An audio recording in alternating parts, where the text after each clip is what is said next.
What's up, everyone? Bryan from HR here. Welcome to 2026. I hope you all were able to rest and reset and recharge. Bryan from HR is officially back in full swing. I hope that you are too. Let's take a look at what 2026 has in store for us. I think this is going to be an interesting year for HR and employment law. So let's line them up. First, pay transparency. More and more states and cities are expanding requirements around salary ranges in job postings. Some states have had these pay transparency laws in place for a while, and it turns out that people like to know what the salary range is for the job to which they're applying. Imagine that.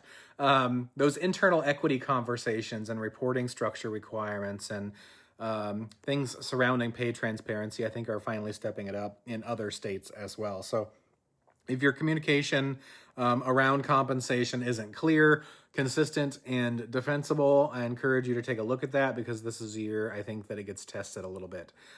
Minimum wage increases are happening all over the country. I was just in Ohio for the holidays. Not a big fan of sub-minimum tipped minimum wages, but they're actually increasing theirs this year, which is good. Healthcare workers in the state of California, you get a minimum wage increase this year as well.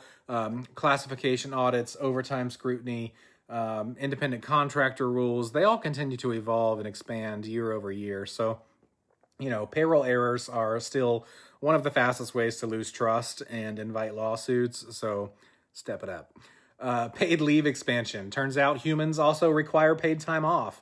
Mind boggles me that states still don't do this, but we're seeing more and more state and local mandates increase the requirements around paid sick leave, family leave, and in general job protected time off. So if you're in an area where that's happening, your handbooks and tracking systems and manager training, they all need to keep it up too, because not just HR, because the entire organization needs to know what those laws are and how they apply. Let's see, y'all ever heard of AI?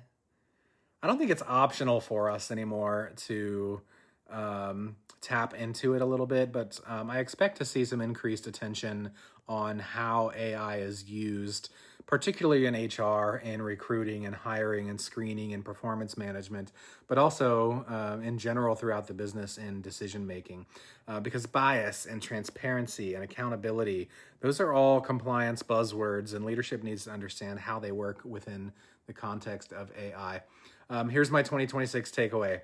It's not about HR being reactive. It's about HR being strategic and informed and courageous. So stay current, audit your practices, train your leaders, and don't forget that HR protects the organization by protecting the people.